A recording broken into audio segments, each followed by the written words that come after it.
नमस्कार साथियों, स्वागत है आपका हमारे चैनल भगवड गीता वाईटी पर। यहाँ हम श्रीमद् भगवद गीता के हर एक श्लोक का गहरा अर्थ बहुत ही आसान और भावपूर्ण भाषा में समझते हैं, ताकि वह ज्ञान हमारे जीवन में भी उतर सके। आज हम जिस श्लोक को विस्तार से समझने जा रहे हैं, वह है अध्याय 2 का एक अत्यंत महत्वपूर्ण श्लोक। संस्कृत श्लोक है, बुद्धि युक्तो जहाति उभे सुकृत दुष्कृते तस्माद्योगाय युज्यस्व योगः कर्मसु कौशलम। यह श्लोक इतना गहन है कि अगर कोई इसका सही अर्थ समझ ले और जीवन में उतार ले, तो उसके लिए कर्म और जीवन दोनों ही बोझ नहीं, बल्कि साधना बन जाते हैं। इस श्लोक में श्री कृष्ण अर्जुन से कह रहे हैं कि हे धनंजय, जो व्यक्ति बुद्धि से युक्त होकर, यानी विवेक और स्थिर मन से कर्म करता है, वह इस जीवन में ही पाप और पुण्य दोनों का त्याग कर देता है। अब यहाँ बहुत महत्वपूर्ण बात है। सामान्यतः हम सोचते हैं कि पुण्य तो अच्छा है, पाप बुरा है। लेकिन कृष्ण यह क्यों कह रहे हैं कि पुण्य का भी त्याग करना चाहिए?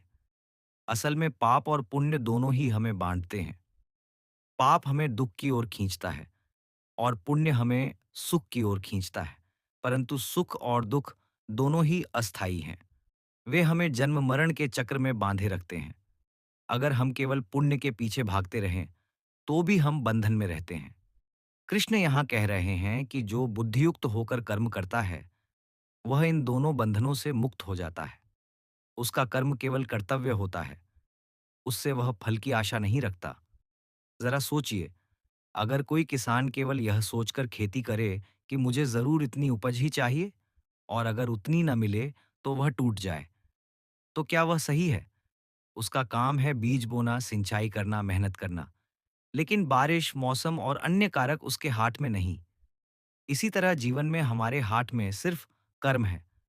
फल तो कई कारणों से मिलकर आता है।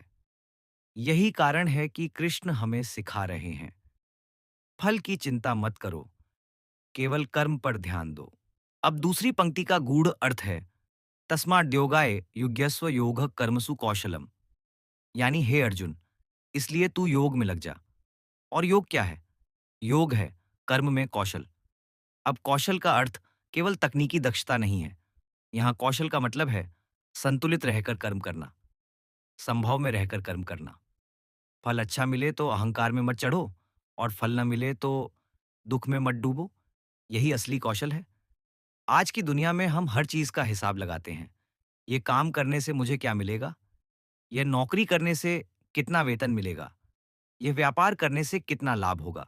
लेकिन अगर हम हर काम को केवल लाभ हानि की तराजू में ही तोलेंगे, तो हम कभी शांति नहीं पा सकते, क्योंकि परिणाम कभी भी पूरी तरह हमारे नियंत्रण में नहीं होते। इसलिए गीता हमें यह अद्भुत शिक्षा देती है कि कर्म करते समय पूरी निष्ठा और लगन रखो, लेकिन मन को फल के मोह से मुक्त रखो। यही बुद्धि योग है। अब जरा सोचिए, जब इंसान इस दृष्टिकोण से काम करने लगता है, तब उसका मन शांत हो जाता है। वह किसी भी परिस्थिति में विचलित नहीं होता। यही कारण है कि श्री कृष्ण कहते हैं, जो बुद्धि युक्त है, वह सुकृत और दुष्कृत दोनों को छोड़ देता है। वह इस संसार में रहते हुए भी संसार से परे हो जाता है। साथियों, इस श्लोक का संदेश हमें यह सिखाता है कि कर्म करना हमारा धर्म है, लेकिन उस कर्म का परिणाम भगवान पर छोड़ देना ही असली योग है। जब हम ऐसा करते हैं, तब हमारा हर काम साधना बन जाता है। फिर चाहे वह घर का काम हो, नौकरी हो, व्यापार हो या समाज सेवा, हर काम पूजा बन जाता है। तो आइए इस अद्भुत शिक्षा को अपने जीवन में उतारें। फल की चिंता छोड़कर केवल कर्म पर ध्यान दें।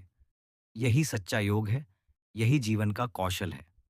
अगर आपको यह गीता का गहन संदेश पसंद आया हो, तो वीडियो को लाइक ज़रूर कीजिए, चैनल को सब्सक्राइब कीजिए और इस ज्ञान को अपने दोस्तों और परिवार तक पहुंचाइए। कमेंट में हमें ज़रूर बताइए कि आपने इस श्लोक से अपने जीवन के लिए क्या सीखा। अगले वीडियो में हम गीता का एक और दिव्य श्लोक लेकर आएंगे। तब तक याद रखिए, कर्म ही पूजा है। फल की चिंता छोड़ दीजिए और भगवान पर भरोसा रखिए। यही गीता का अमर संदेश है। धन्यवाद। जय श्री कृष्ण।